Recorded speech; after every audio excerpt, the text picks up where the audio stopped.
It's always the simple things that'll get you, right? Especially if you're not familiar with the part that you're working with or the system that you're working with. And if you're dealing with these older cars that have glass fuses, this is so common.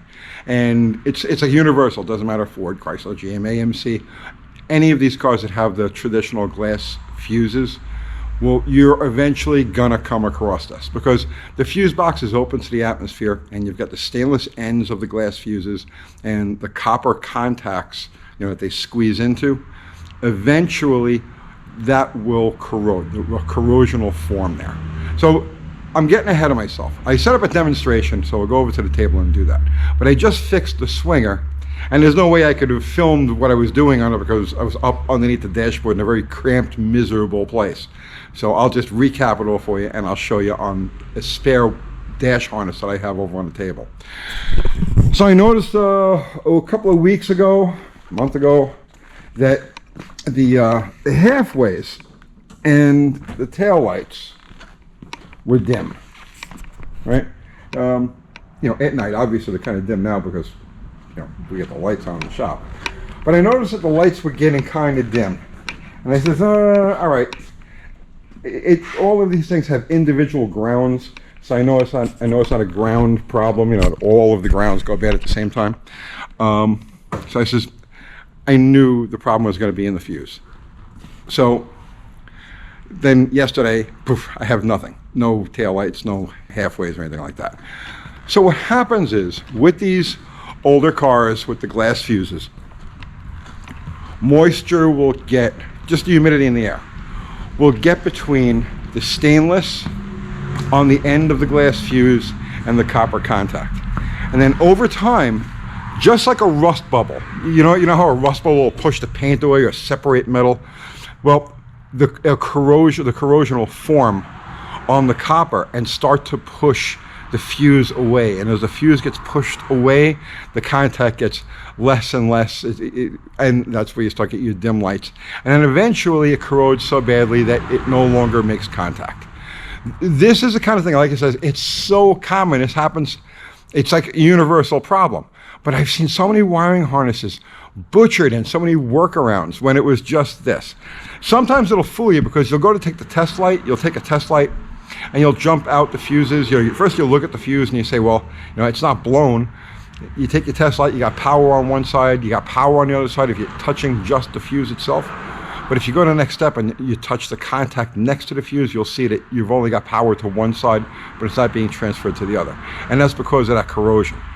So, like I said, I couldn't film under the car, so I have a spare dash harness here and a fuse box. Let me hook this up. Let me put this camera on a tripod, and I'll show you exactly how you fix this, how you go about this. Now, people love to bitch about the wiring on these old cars, but honestly, anything built in this country in the 60s and the 70s, they all use really good quality wire. The copper itself is nice, high quality. It doesn't go bad. The insulation was also high quality. Of course, anything you subject to heat and, salts and acids and stuff like that, yeah, it's obviously going to take its toll on it. But for the most part, the wiring itself is really good, and it's the connections that are bad. And you'll almost always find, when you start really tracing out a connection on these cars, an issue with these cars, you're always going to find that it's a corroded spade connector, or in our case, the contacts in the glass fuses. But like I said, these things are really good. This is a 60-year-old wiring harness, and the wires are all nice and pliable, and the insulation is beautiful. No problems with this. It just needs a little love. You got to know where to look to give it that love. So this is the identical fuse box to the one that's in my swinger, and let's pop a couple of these fuses. Well, we've already got a couple of fuses out, so you can see from the general condition here. You see how rusty that is. Now this end here is stainless, so that's not really rust. That's corrosion from the copper. The copper just deteriorates over time, like the Statue of Liberty. Right? Same thing's going on. So what we need to do is get in between, and this is easier said than done. we need to get in between these contacts and clean the area that the fuse saddles into. So you got two ways to go about this. The best way, not always possible, but the best way, is to remove the contacts from the fuse box itself.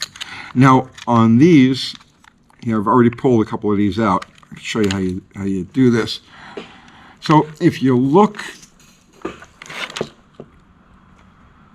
right here, you'll see it's got a tang. And there's a tang on the other side. So what you want to do is, you want to get a small screwdriver like this in between and push in on the tang and down on the connector at the same time. Well, it's hard to film yourself doing this. Well, you know what? Guess what? That's as far as I'm going to go. You get the idea. You use the screwdriver to push those tangs in, and then you're able to pull the whole contact out the back. Okay? So once you got the contact like this, the best way to clean these is just take a piece of sandpaper, take a drill bit and a piece of sandpaper, roll the paper around the bit like so, and then just get in there and sand away.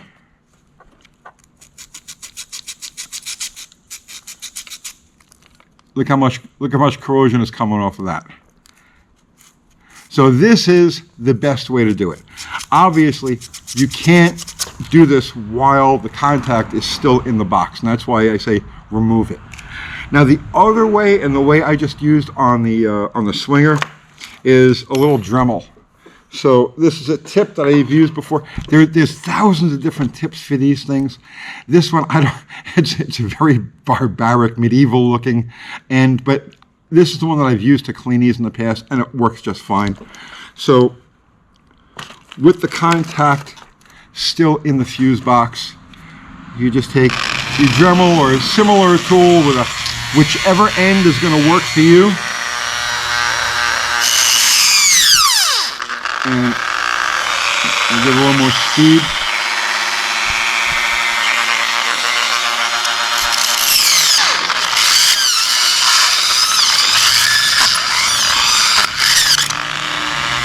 You just keep going with it until you got it nice and clean.